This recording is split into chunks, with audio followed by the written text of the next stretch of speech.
പായസം എന്ന് കേൾക്കുമ്പോൾ ഏതൊരു മലയാളിയും ഒന്ന് നിൽക്കും. കാരണം മലയാളിയുടെ മനസ്സിനിണങ്ങിയ ഒരു വിഭവമാണ് എന്നും പായസം. വളരെ വ്യത്യസ്തവും ഏറെ രുചികരവുമായ ബ്രെഡ് പായസം ഒരുക്കുന്നത് വിജിത റാവു ആണ്. രുചിക്കൂട്ടിലേക്ക് ഇന്ന് ഞാനിവിടെ തയ്യാറാക്കാൻ പോകുന്നത് വളരെ ഡിഫറെന്റ് ആയ ഒരു പായസമാണ്. ഇതിന്റെ മെയിൻ ഇൻഗ്രീഡിയന്റ് ബ്രെഡ് ആണ്.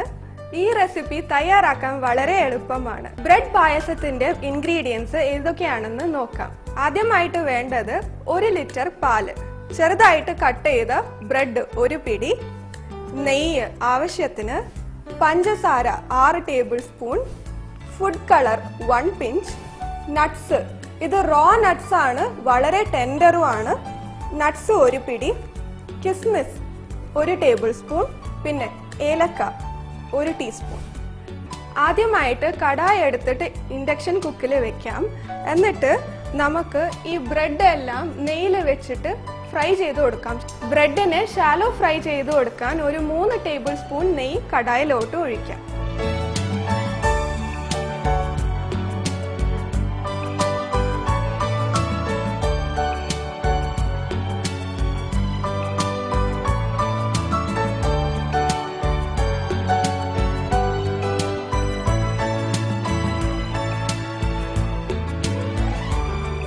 ബ്രെഡ് പീസസ് ശകലം ഗോൾഡൻ ബ്രൗൺ കളർ ആവുന്ന വരെ നമുക്ക് ഇതിനെ കടായിൽ ഇളക്കി കൊടുക്കാം. ഇനി നമുക്ക് കടായി എടുത്തിട്ട് ഇൻഡക്ഷൻ കുക്കിൽ വെച്ചിട്ട് പാല് തിളപ്പിക്കാം.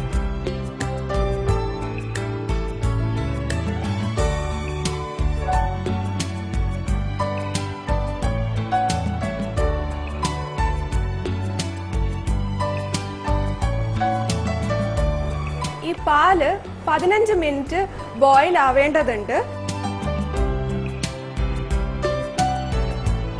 പാലിപ്പോ അല്പം തിളയ്ക്കാൻ തുടങ്ങിയിട്ടുണ്ട്. നമുക്ക് ഇതിന്റെ തീ കുറച്ചിട്ട് വറ്റാൻ അനുവദിക്കാം. 1 ലിറ്റർ പാൽ 15 മിനിറ്റിൽ നല്ലോണം വറ്റിയിട്ടുണ്ട്. ഇതിലോട്ട് നമുക്ക് 6 ടേബിൾ സ്പൂൺ പഞ്ചസാര ഇടാം. അടുത്ത സ്റ്റെപ്പായിട്ട് നമുക്ക് പാലിലോട്ട് അല്പം യെല്ലോ ഫുഡ് കളർ ചേർക്കാം. ഇതിനായിട്ട് അല്പം പാല് ബൗളിലോട്ട് ഒഴിക്കാം. എന്നിട്ടാണ് ഈ ബൗളിലോട്ട് ഫുഡ് കളർ മിക്സ് ചെയ്യുന്നത്. എന്നിട്ടാണ് ബൗളിലുള്ള പാലിന്റെ കണ്ടന്റ് ഈ കടായിലോട്ട് മാറ്റുന്നത്. ഇനി നമുക്ക് ഇതിനെ കടായിലോട്ട് ഒഴിക്കാം. ഇപ്പോൾ ഫുഡ് കളർ പാലിലോട്ട് ഇട്ട് കഴിഞ്ഞു. ഇനി ടേസ്റ്റിന് വേണ്ടിയിട്ട് 1 ടീസ്പൂൺ ഏലക്കാപ്പൊടി ഇതിലോട്ട് ഇടാം. 1 ടീസ്പൂൺ ഏലക്കാപ്പൊടി പായസത്തിലോട്ട് നല്ലോണം ചേർന്ന് കഴിഞ്ഞു. ഇനി നമുക്ക് അടുത്ത ഇൻഗ്രീഡിയന്റ് ആയ റോ ടെൻഡർ കാഷ്യൂനട്ട് 1 പിടി ഇടാം.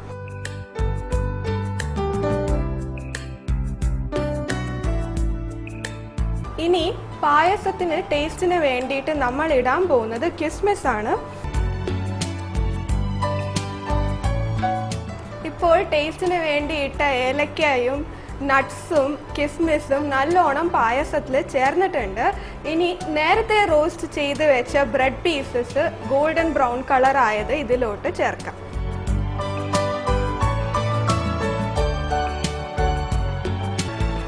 ഇപ്പോൾ പാല് നല്ലോണം തിളച്ചിട്ടുണ്ട്. ഇനി നമുക്ക് ഇൻഡക്ഷൻ കുക്ക് ഓഫ് ചെയ്തിട്ട് ബ്രെഡ് പായസം ഒരു സെർവിംഗ് ബൗളിലോട്ട് മാറ്റാം.